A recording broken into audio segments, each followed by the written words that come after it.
新经济时代，科技对于经济的影响可以说巨大而且深远。那接下来呢，我们将有请一位国际知名的重量级嘉宾来带来主题报告《科技创新驱动商业重构》。那在这也是隆重的去介绍一下我们的报告嘉宾，他是人工智能、5G 和金融科技领域专家，曾经任麦肯锡公司顾问、IBM 全球服务高级顾问，著有快速交易者 Speed Traders 和华尔街骑士。King Meyer on Wall Street 等知名著作，他还是一位演说家，曾经在世界互联网大会等国际重大会议上发表演说，曾经在第一财经、美国全国广播公司财经频道 CNBC 等一线媒体专访中探讨过高频交易、金融监管和国际经济等重要话题。他就是全球化智库研究员、花旗银行前副总裁埃德加佩雷斯先生。我跟他讨论怎么策划这个话题来讲的时候啊，我跟他讨论到一个问题，就是说，我们今天来的都是一些投行、一些创投机构，还有一些创业者啊，就是我们为什么要请一个印第安人来跟我们讲高科技啊？这个是我好奇的一个问题啊，这个跟他讨论，结果他说呢，说我们这个印第安同志啊，其实在那个南美洲的印第安同志是有科技基因的，啊，因为呢，据说在印加文明的时候，他们居然造出来的那个像一些建筑啊，说连刀都插不进去，那显然不是一般的现代人类工具能够造出来的，可能是外星人造出来的。说还在阿兹科特文明，他跟我讲说有一些东西啊，就你在地上看不到，结果到空中一看有那些图形。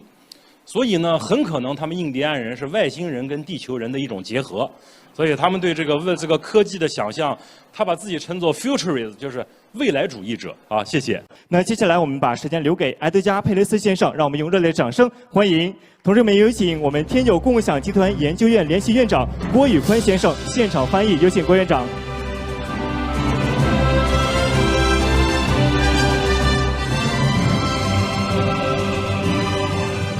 Let me bring you to the 1990s. At that moment, business process reengineering was the most popular business fad.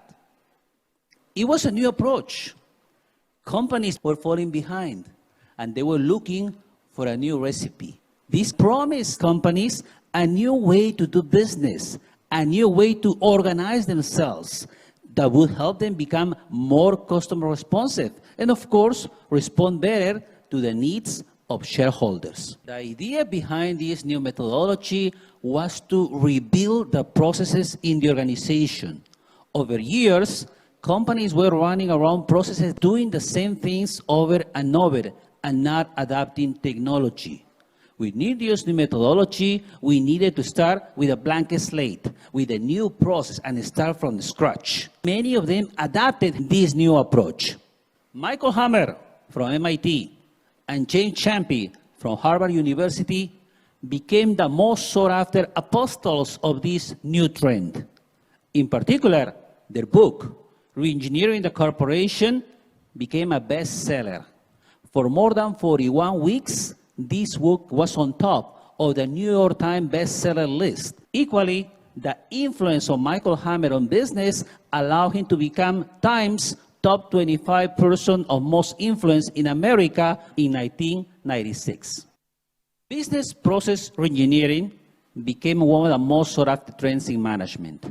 Books, journals, consulting companies adapted this new approach, and companies, of course, were very interested to listen because they were looking for new ways to approach customers. If you were looking at a competition around the world, at that time, Asian companies were getting into American markets. American companies were very interested in improving their performance, which was lagging at that time. The idea behind business process reengineering was to start from a blank slate. There were processes that were already supporting organizations for so long, and that's what BPR wanted to replace. We wanted to organize the company in a new way, serving directly the customers. Companies were becoming sluggish and not responding to new trends. They were not adapting automation, for example, and that's something that business process reengineering emphasized for companies to succeed in the years ahead. The main assumption behind this trend was that processes in the organization were not optimal. That might have been true. Question: why do we need to have optimal processes that might last for decades when the only constant today in the world is change. These are the kids who make me the happiest dad in the world. Even though they were brought up under the same roof, they happen to be so different. My boy, for example, who is 7, likes robots and anything with a remote control. My daughter, who is 6, likes all about pink, all about dolls. And when I was writing this, she corrected me and said, Daddy, you're forgetting something. I also like to learn about a periodic table. My baby, of course, she's into dinosaurs and singing songs in both English and Chinese. What do you want to be when you grow up? The typical answer is going to be, I want to be a policeman, I want to be a teacher, I want to be a firefighter, I want to be an astronaut. Those are typical answers that kids usually give you because that's what they are watching in cartoons, in the TV, online as well. But guess what? We don't know about the job market in the future because it's changing so fast thanks to the progress of science and technology. So instead of specifically asking them to focus on one particular occupation or potential role, I always bring them the world of the unknown. I want them to be open-minded. I want them to think that many of the jobs that will be successful in the future don't exist today. So I ask my children to be open-minded and to think about big inventors and entrepreneurs in the world. Think about the Wright brothers. Think about Bill Gates, Elon Musk, Chan Jiming.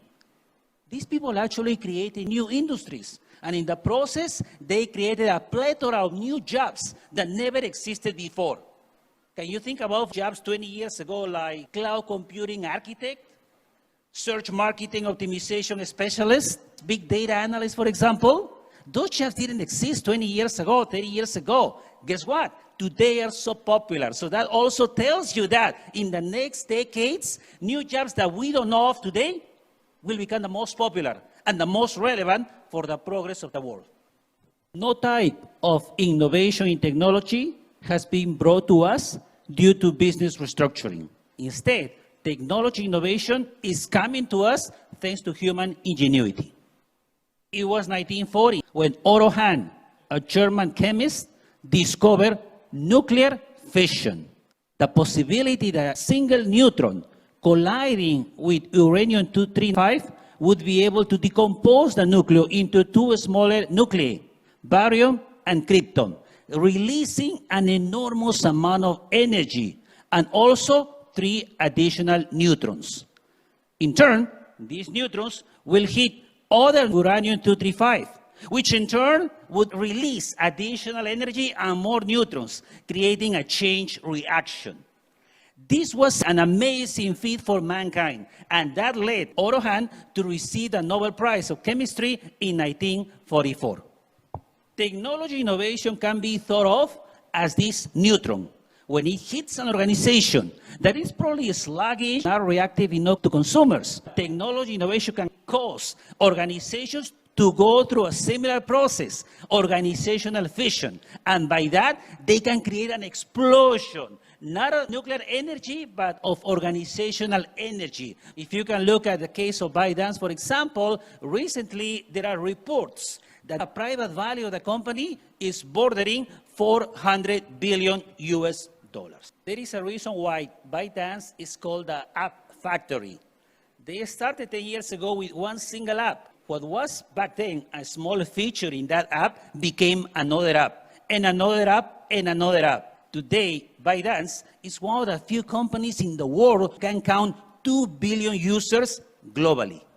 Let me bring you back to this scene. Chan Jiming was still not well known. He visited America with other fellow Chinese entrepreneurs. He was invited to give a speech where Facebook, the company that we now call Meta. Nobody thought at that moment that Chan Jiming would create a company that eventually would rival Facebook in social media and many other aspects. Chan Jiming's visit to America persuaded him that China was actually onto something, that the decade that was coming would become the Chinese decade for technology companies. In fact, he discovered that many Chinese people in America were already using some of his popular apps, and they were appreciated by the users. That's when he realized that the execution by Chinese companies not only equal to American companies, but maybe even better. And that was what gave him hope to continue pursuing his dream to create a global company. How Chinese companies became so good? because they were facing competition day in, day out. Every time a company in China would develop a new product, immediately dozens of copycats would try to replicate that.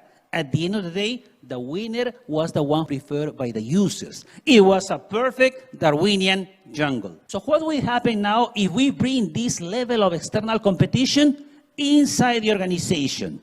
In the same way that companies compete in the marketplace to become the preferred companies for users, why don't we think of this level of competition inside? When we reorganize the organization, when we apply the organizational fission concept, companies divide themselves, not through functional processes, but through teams, initiatives that can grow from small ideas, small features, to businesses inside the organization.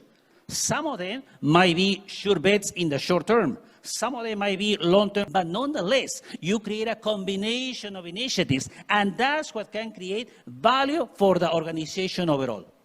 Let's imagine we are in the middle of a board of directors session.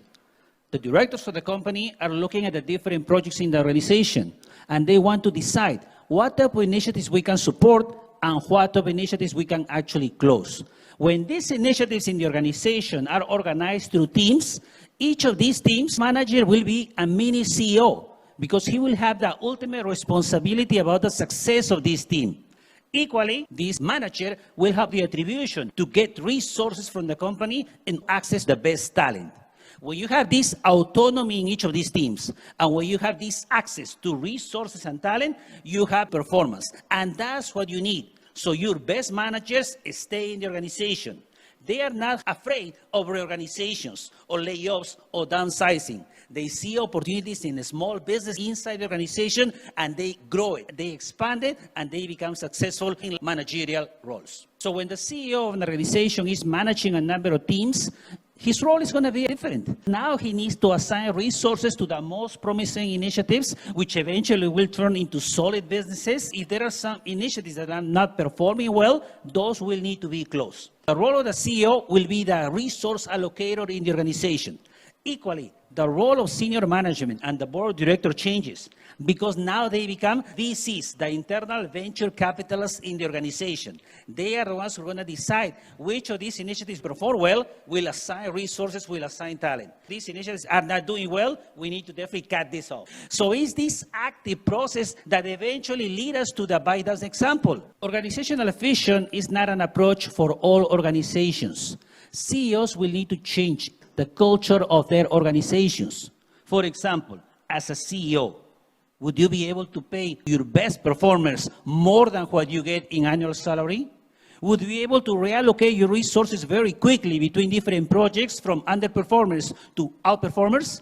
That is something that demands a change in the culture of the organization. It is a dangerous course, but nonetheless, the rewards can also be enormous. There are only 3 companies in the world that have crossed the $2,000 billion valuation. Microsoft, Apple, and Google, Alphabet. That can only give you an idea how important technology is in the world today. Technology innovation is that neutron that will actually collide in today's sluggish organizations and bring them to the future. That's the only way for SME companies to become the unicorns of today and the giants of the future. Thank you very much. 好，谢谢，也再次感谢郭院长。